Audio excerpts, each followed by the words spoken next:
Mira, hay algo que a la gente le suele costar y es darse cuenta, asumir. Por ejemplo, en el caso de los padres que nunca han cuestionado los abusos a los que ellos mismos han sido sometidos en su momento y que se limitan a pasar el testigo sin reconsiderar lo que han transmitido, pueden ser considerados como inmaduros desde el punto de vista de la conciencia. ¿Por qué? Porque ellos no se permiten trascender, darse cuenta, admitir y reconocer que todo eso, que las vivencias que han tenido, de alguna manera han herido a su niño interior, a esto que le llamamos el ser esencial.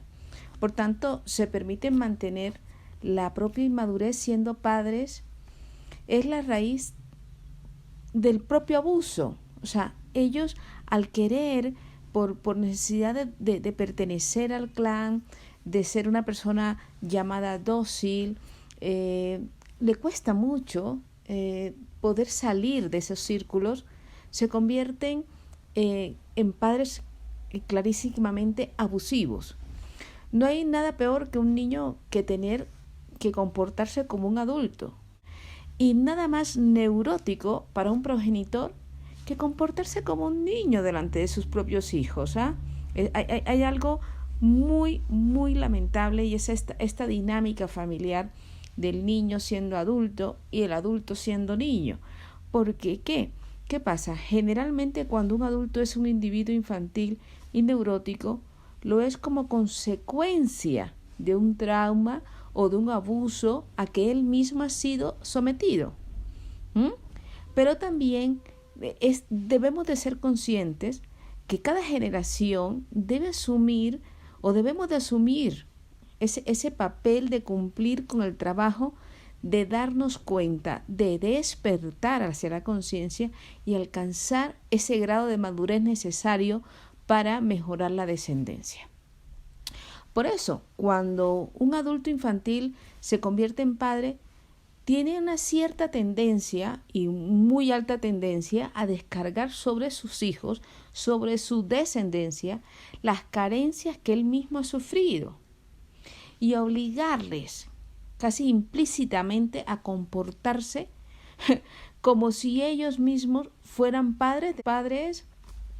Están ocupados en el trabajo, tienen sus propios intereses, y los niños muchas veces lamentablemente sobran dentro de los sistemas familiares porque llegan a deshora, llegan a destiempo, regularmente no son esperados, por decirlo de alguna manera, o si son esperados, irrumpen con brutalidad ese espacio que ya tiene el adulto, en este caso una pareja que vive como en una simbiosis, que luego el bebé, por decirlo así, desmonta el papel o esa relación simbiótica que tienen con la pareja.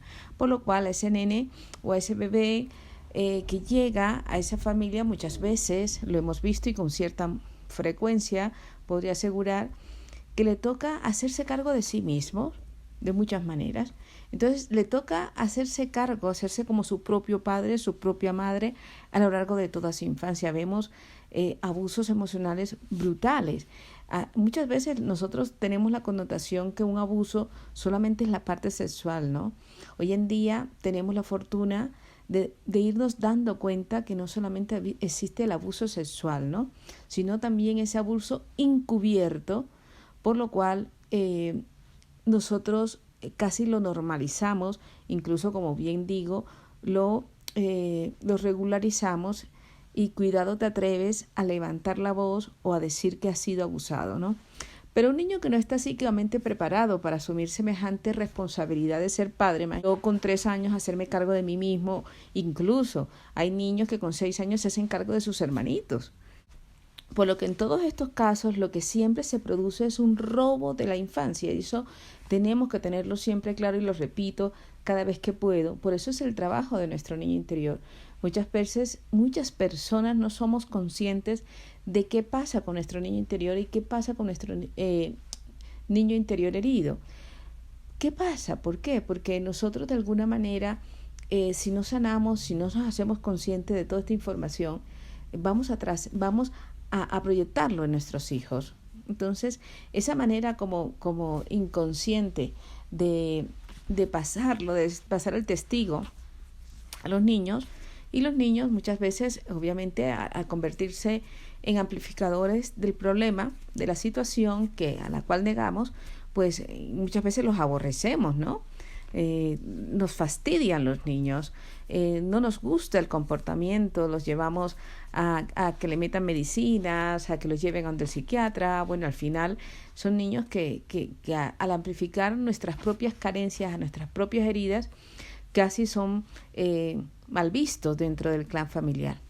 Entonces el niño que es arrancado de su actividad principal, que es el juego, hace poco me encontraba con alguien que me decía, yo no pude jugar, a mí me arrebataron mi infancia, a mí me arrebataron, no soy capaz de sentir como ese perdón hacia esa persona, porque me arrebató todo, me arrebató la comida, me arrebató todos mis derechos.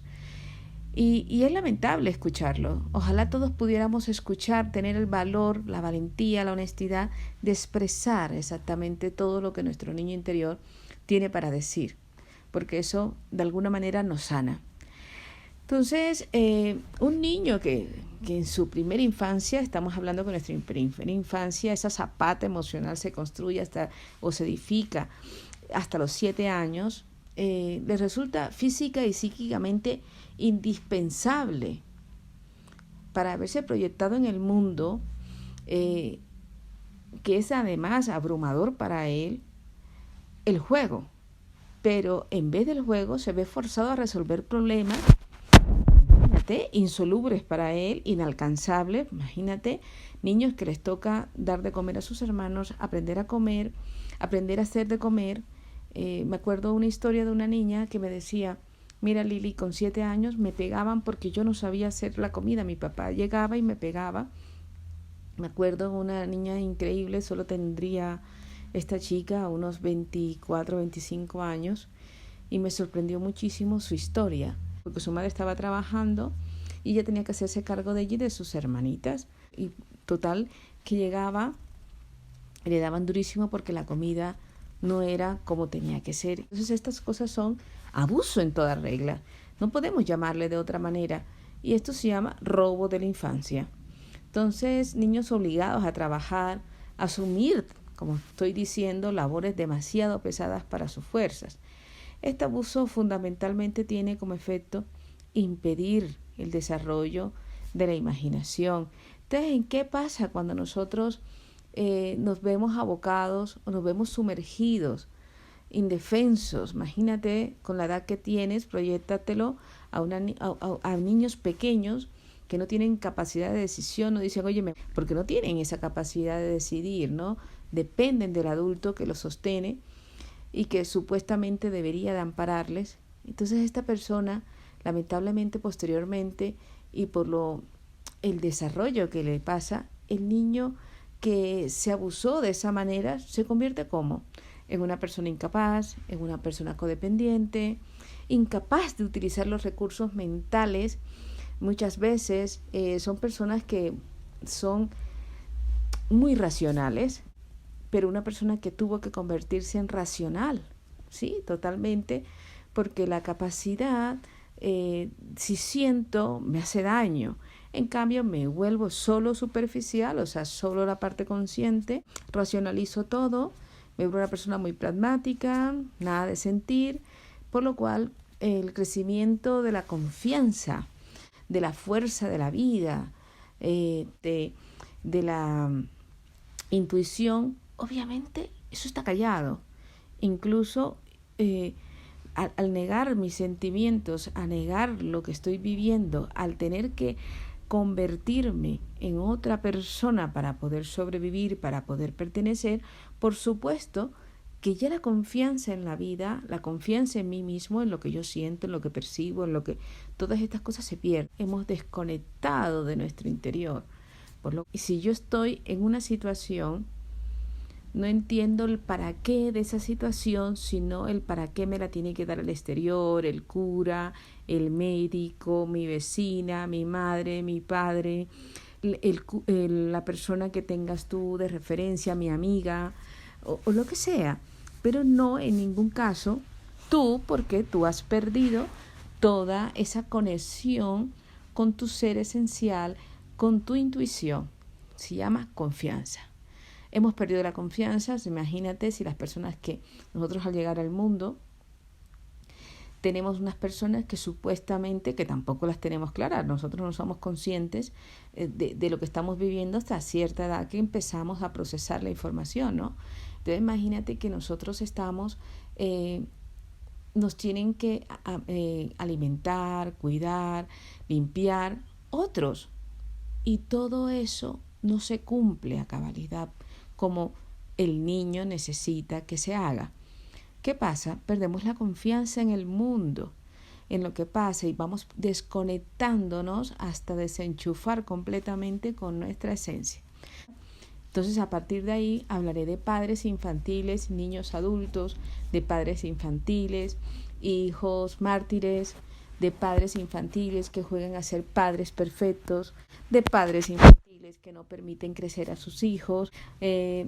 Todo este tipo de abusos consentidos dentro del clan familiar que de alguna manera no nos permiten, y digo de alguna manera por no decir de forma absoluta, que nos inhiben y nos limitan. También es cierto que nos enferman, porque se ha descubierto en epigenética que no solamente son los genes los que de alguna manera determinan nuestra vida, sino también el entorno influye significativamente en la modificación de los genes.